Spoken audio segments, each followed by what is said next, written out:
Last week, I interviewed a designer who's really big on design rules, learning them, following them.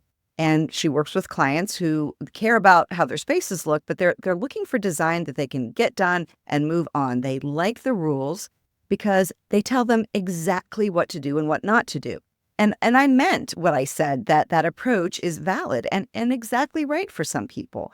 And if you listened, you heard that she and I were even in agreement on some things some of the time. But of course, I advocate for a different way of thinking about our homes. So this week, I want to talk in depth about how I feel about design rules, where they come from, which ones I do like despite my general pushback against them.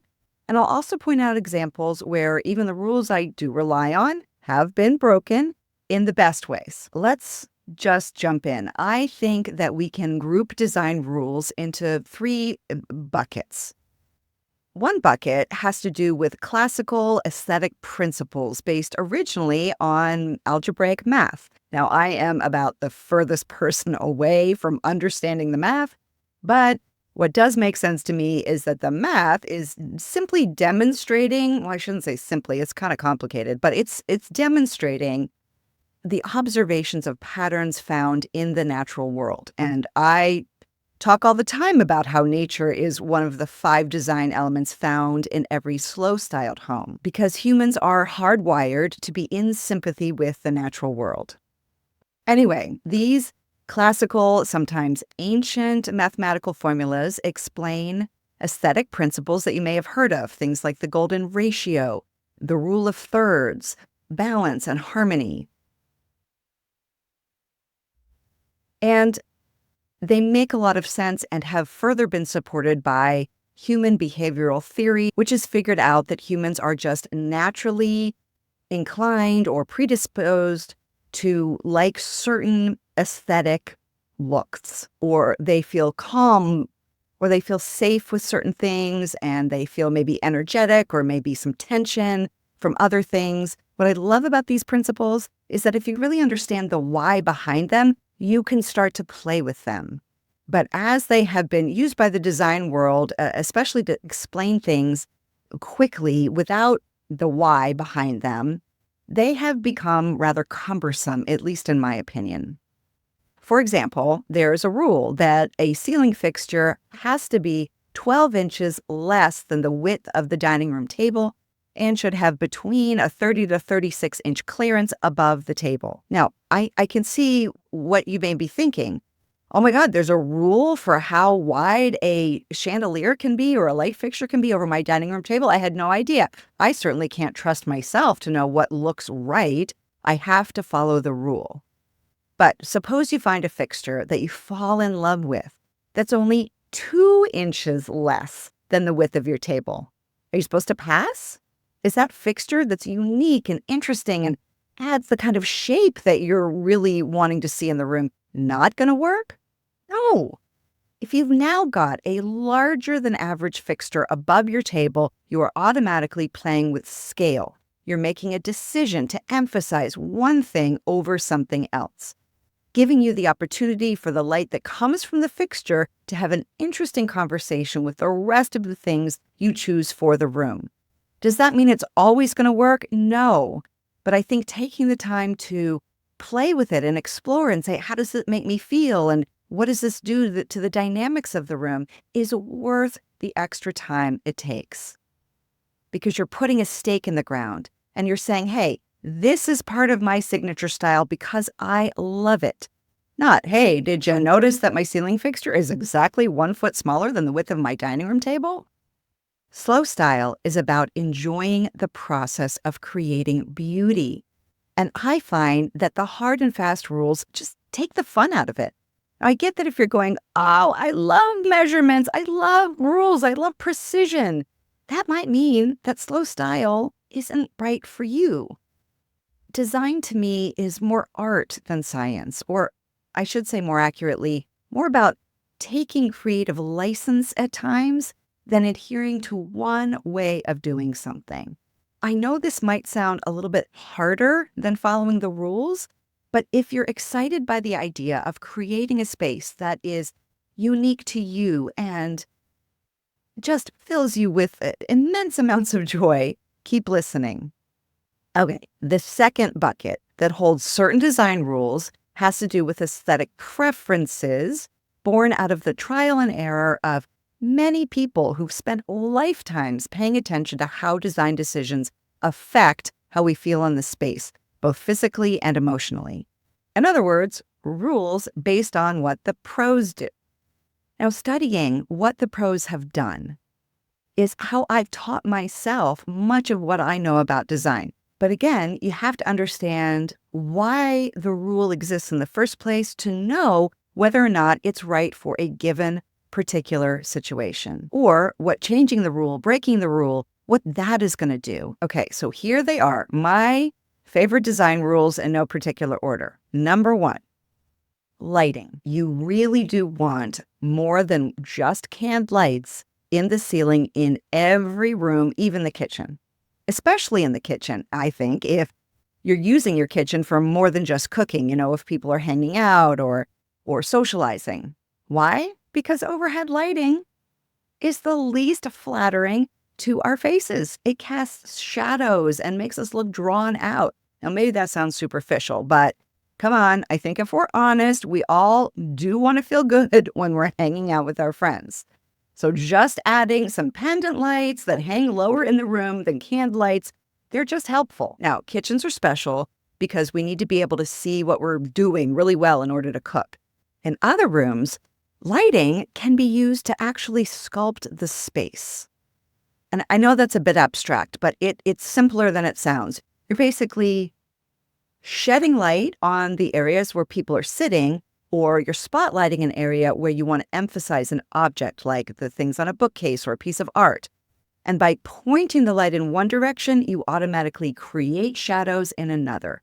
So this kind of sculpting adds visual layers to the room, and it adds depth and interest. So the rule here that I like is 3 sources of light per room, like a floor lamp and 2 table lamps, or a floor lamp, a table lamp, and a wall sconce. But rather than sticking to the rule religiously, my suggestion is that you see what areas of your room need light and then choose accordingly. Look around and think about what you want to emphasize.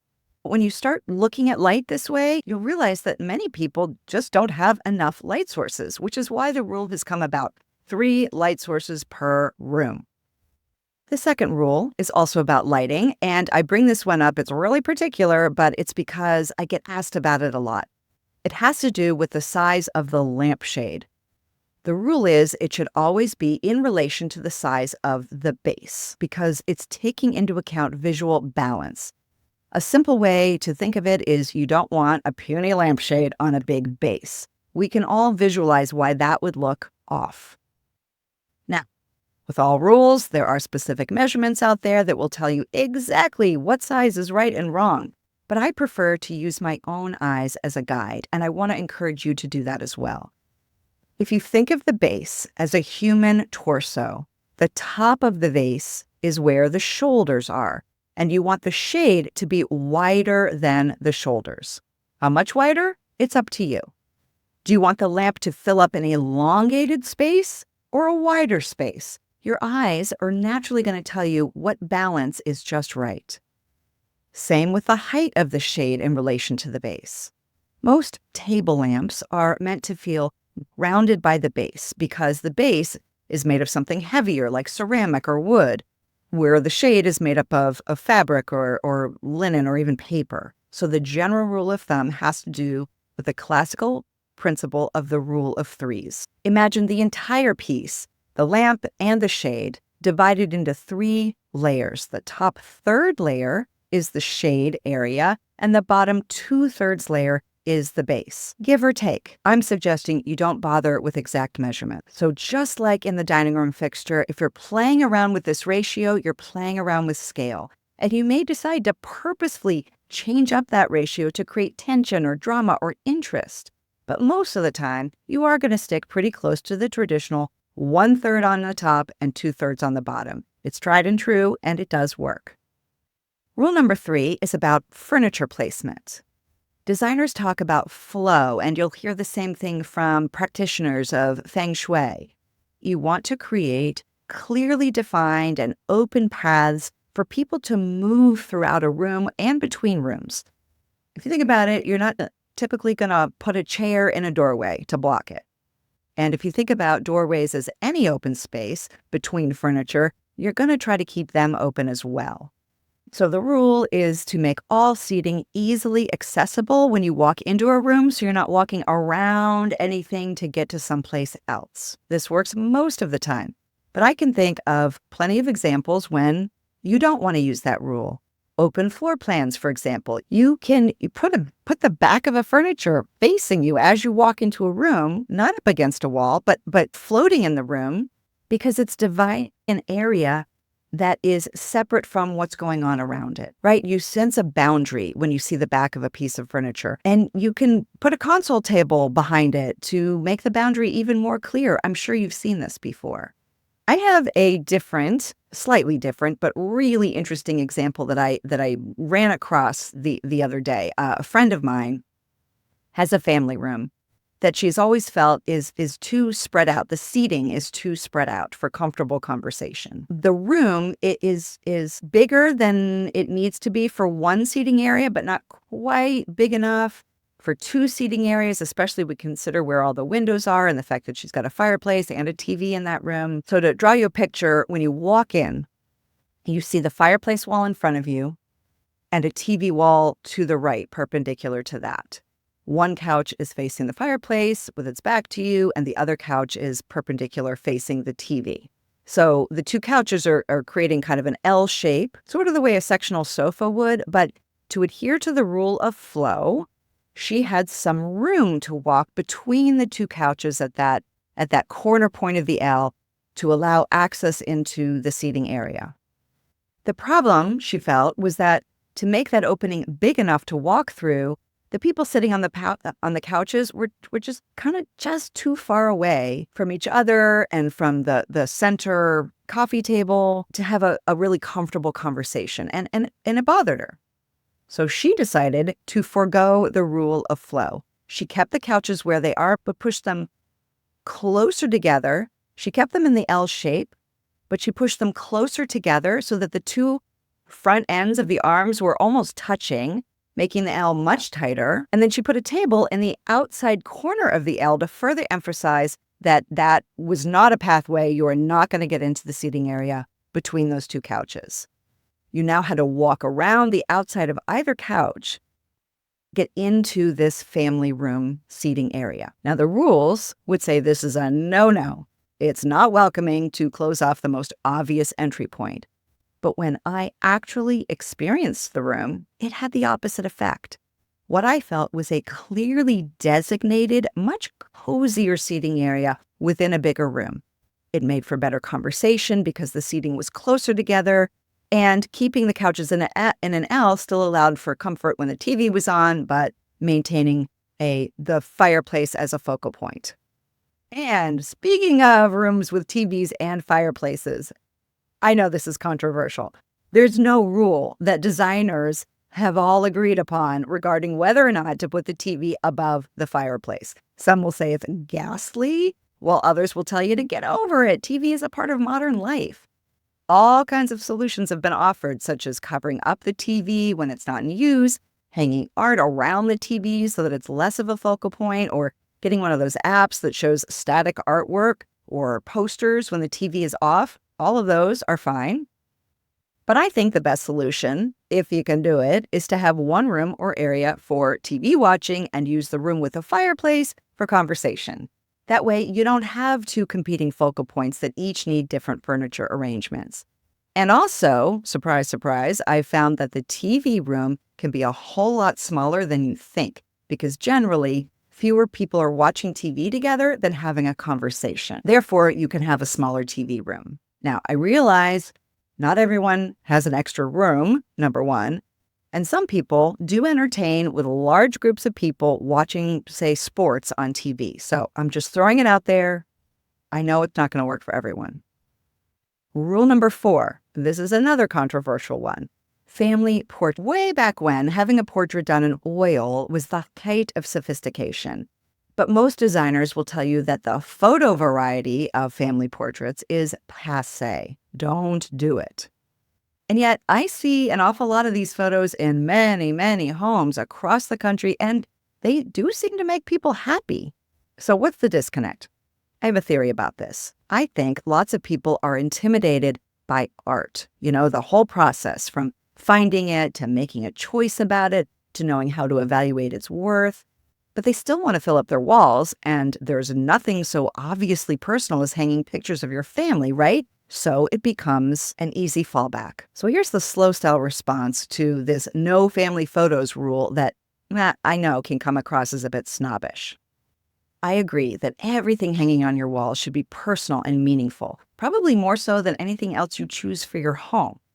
It serves no functional purpose. It's purely about beauty and expressing your story, your individuality.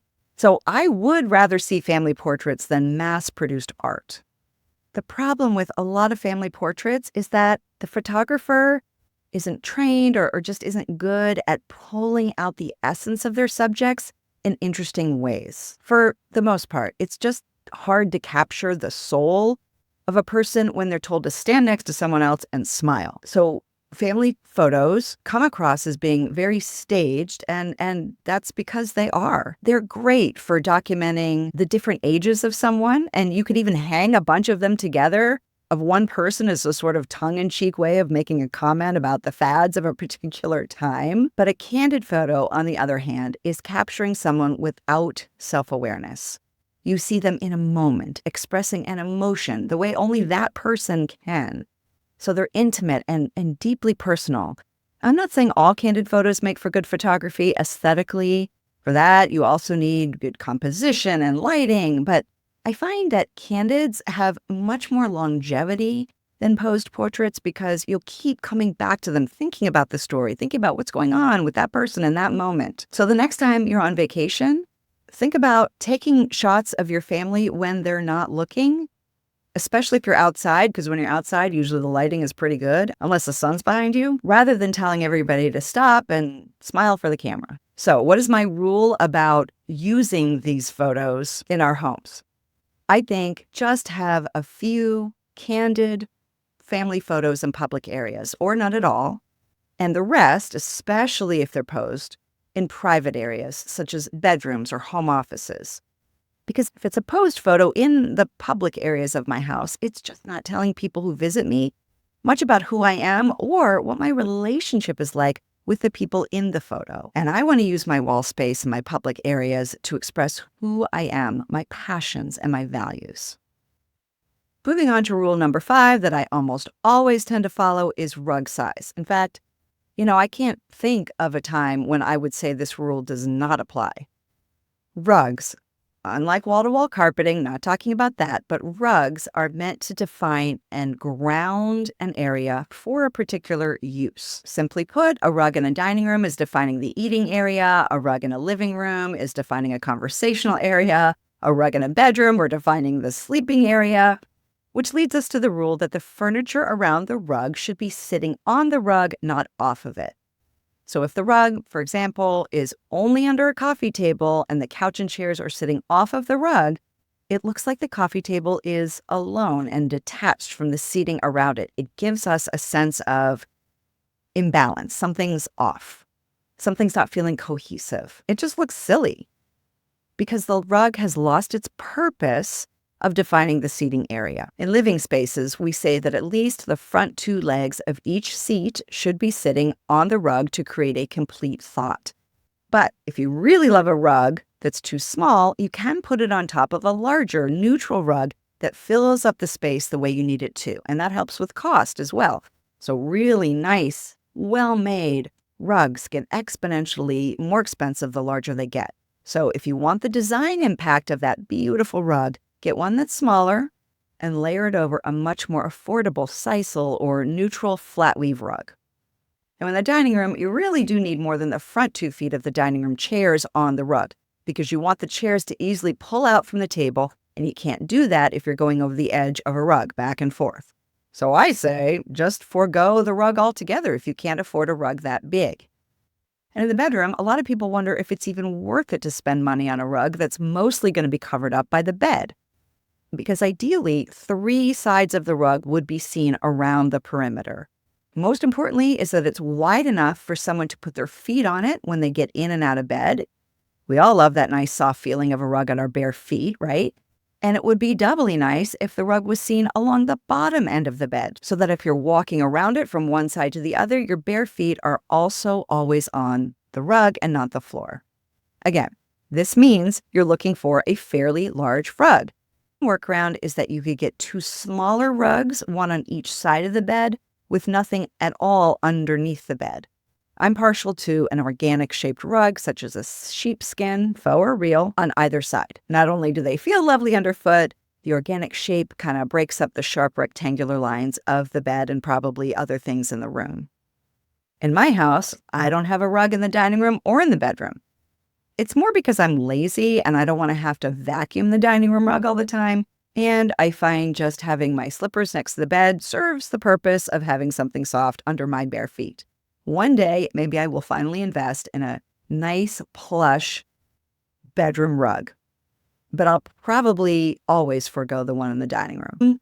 And finally, rule number 6 that I always seem to rely on is that draperies should go all the way to the floor, rather than having them end just at the bottom of a window. This is because designers have known for a long time that floor length make the room feel as tall as possible. And if you go back to referencing the human body, as I did with lamps and shades, think of the window as a human body with the area below it as the feet. And you don't want the room to be wearing cropped pants. Because I can't think of a situation where I want a room to feel shorter. So I've never not applied this rule. In fact, if you really want to go long, you can hang the curtains at the very top of the wall, up to the ceiling, above the tops of the windows. That looks great too. But what about window seats? If you've got that situation, I'd say to hang the curtains completely on the outside edges of the window seat so that they can also go all the way to the floor and they're not stopping at the top of the seat. Or forget about it altogether, letting the window seat stand on its own. But if you have to cover the windows to block the light, if too much sun is getting in the window seat, use blinds or shades set within the casement of the windows rather than drapes. What kinds of blinds? I get that question a lot too. The slow style answer is to favor natural materials, wood, bamboo, linen, over plastic or synthetic materials. Admittedly, that's a preference, not a rule. And that leads us into the third bucket I'm using to categorize design rules, those that create trends, not fads so much, nothing flash in the pan, but I'm talking about these larger, culturally specific trends. These rules come from a small number of people who put forth their ideas of what looks good to them, and because they're influential, those preferences become the norm. These rules are almost always broken at some point. In fact, brilliant designers pride themselves in breaking these kinds of rules. Think color mixing, where some color combos are said to clash, and therefore you're never supposed to use them together. Remember when you couldn't mix pink and red or different shades of red? Yep, that's gone out the window. Another one is that you shouldn't ever paint wood. You'll hear this a lot from the American baby boomer generation. But other cultures and generations before and after have shown that painting wood can not only be acceptable, but beautiful. Mixing metals, brass with chrome, gold with silver, that also used to be a no-no. And I get that you may be someone who still doesn't like that look, which is fine. But that doesn't mean that someone else can't have a stainless steel appliance mixed with a brass knob and a matte black faucet in the kitchen. It's all personal preference. My feeling is that if the choices look intentional and I can see how the mix is making a particular statement, it works. Okay, let's end on another rule about color. A very popular formula is the 60-30-10 rule. So you're only allowed 3 colors in a room, not including neutrals. One takes up 60% of the total color, one takes up 30%, and the final one shows up in maybe 10% of the objects or elements in the room. It's not a bad ratio, and it might even be a good place to start, and it does have its roots in classical aesthetic principles. But I think it presupposes that you're buying everything at once. So if you need to pick out furniture, drapes, a rug, lamps, pillows all at once, you may not know where to start. So you choose a dominant color, and then you choose 2 accent colors, one that's a little bit larger than the other, and you feel like, okay, at least I can wrap my heads around a palette. But if you're practicing slow style, you're probably not buying everything all at once. Even if you're doing a whole room makeover, you're still bringing in, maybe even using as a starting point, something you already own. So you're really not in the situation where you have to come up with a no-fail color scheme and a deadline to order everything within the next 2 weeks. So I think you can relax a little bit and take a deep breath.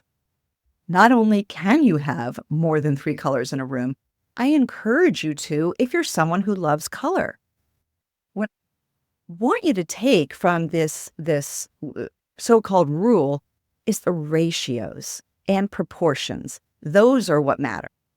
How much you use of each color is what's going to direct the eye around the room and allow for surprise and delight, not robotically dotting around the 10% color using the same shade of turquoise for 2 throw pillows and 1 vase. And what if you're not a big, bold, I want 50 colors in my room kind of person? If you're going more for a neutral or even a monochromatic color scheme, because you've got a particular mood in mind that you're going for, lean into multiple shades or hues of a single color, along with multiple materials and textures, because that'll give it that depth that you would get from using a variety of colors so that your room is still full of soul. Now, I get it. Using more than 3 colors takes a lot more thought. It requires time to consider what you love and what you love seeing next to each other and what you love seeing mixed together. And it may take some trial and error too. You run the risk of the fabric that you loved in the store not looking the way you imagined it to in your home. But side note, when this has happened to me, it's often because the pattern or the material of the piece is off, not the color. But since I loved the fabric in the first place, all by itself, and I wasn't buying it only because it quote unquote matched something I already had, I'll find another place for it somewhere else. So it's not a total waste. Yes, it takes more effort.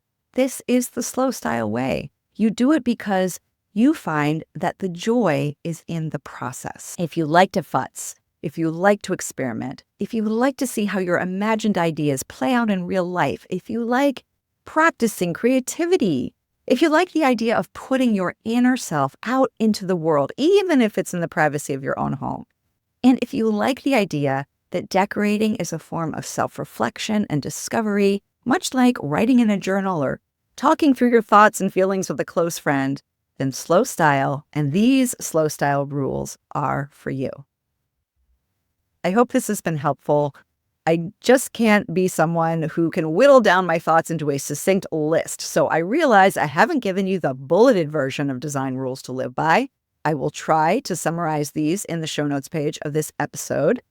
And as for every episode, you can go to slowstylehome.com/podcast to get to the show notes. But hopefully this has still been good food for thought. And if you've resonated with what I'm saying, I'm really glad we found each other. Let me know what you think. I didn't say this at the beginning, but we're on break until March 17th. So you're not going to hear new episodes for 2 weeks, but we've got a whole back catalog that you can check out until then.